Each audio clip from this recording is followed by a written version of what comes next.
Hi, Kira Schaefer again. Another mobile minute for you. So I was thinking about timing.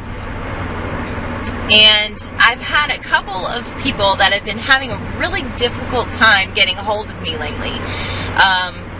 And it's not for lack of trying on either one of our parts. You know, we talk about phone tag, you know, and there's something behind that, in my opinion. I feel like sometimes we're not meant to connect up with each other, that it's not the right time. You know, a famous quote is, you know, when the student is ready, the master appears. No, I'm not necessarily calling myself a master or anything like that. But I mean, even in me, being a student, I'm not ready for certain things. There have been things that I've thought about, and I'm like thinking about. I just think about them. You know, and I might make a few phone calls or something like that, but my heart's not in it because it's not the right time. But when it is the right time, oh my gosh, the universe conspires to make everything happen perfectly.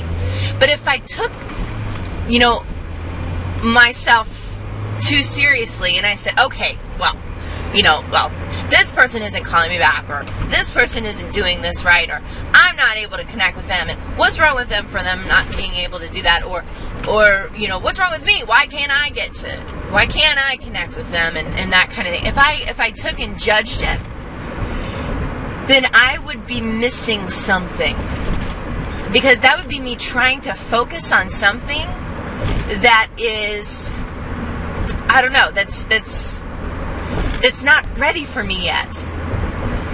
And so I've seen that, and I've seen it before, and it's always been pretty consistent in my experience, particularly with clients, is that, you know, they'll come and they'll look at me and I'll look at them and I'm like, you're not ready yet. You know, and not that I'm great and all up high standard or whatever up here and they're below me.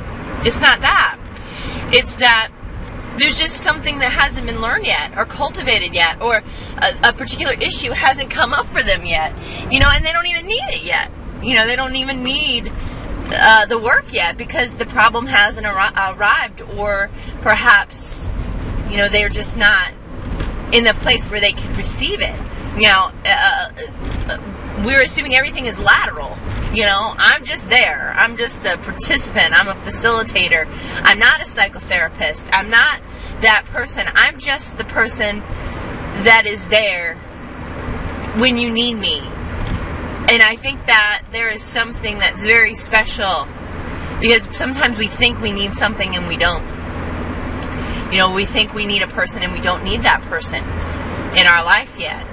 You know, I've also done things where, you know, people have come to me, they've bought packages and things like that, and we get to like the second session or something, and they're fine with what they were working on.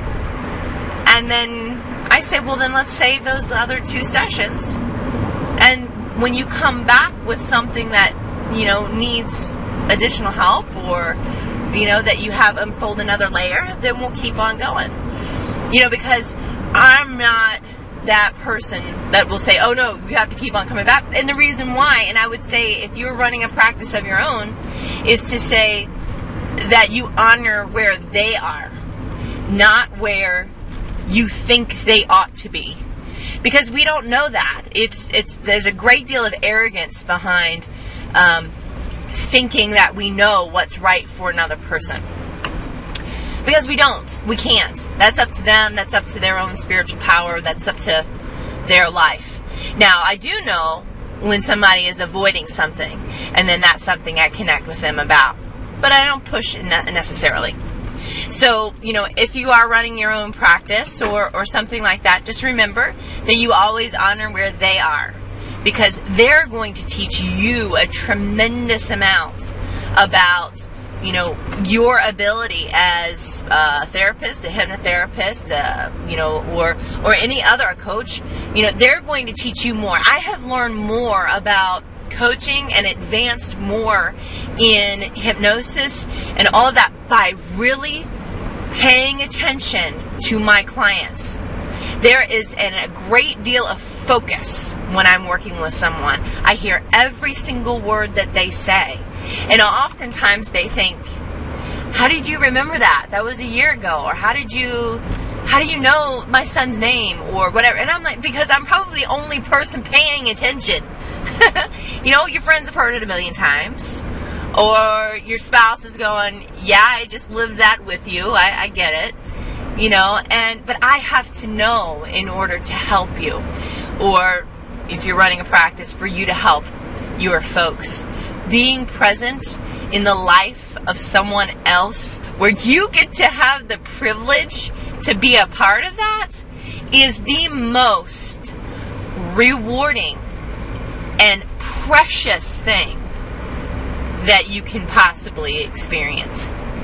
Now, I'm not putting it up there with, having a baby. I'm not putting it up there with meeting the love of your life, if that's your thing. I'm saying for me. So, I say all that to say is to remember your timing. Remember when it's the right time to be working with somebody. Remember that if someone's not getting back to you, or you're not able to get back to that person, that it's okay. That it's okay. That there is a perfect timing in everything. Everything. I learned this lesson 13 years ago or so, I guess. I don't even know how old I am. I learned this lesson from a beautiful lady named Chick Catherman, and she said it's divine timing, not ours. And, kind of working around with spirituality and things, I thought, okay, what does that really mean?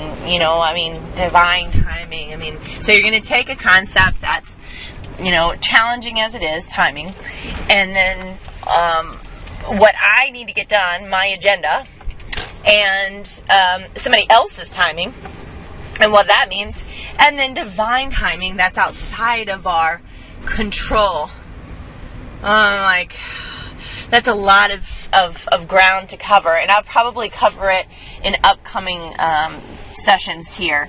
But primarily, when we look at divine timing, that means that we let go of our agenda, we let go of other people's agenda, and we recognize that we are, as we are, in alignment, as best as we can be, with our good. And the more aligned we are with our good, I'll explain that again later too, the more aligned we are with our good, then the more capable we are of being able to hand it over and say, okay, this is not my time, or this is my time.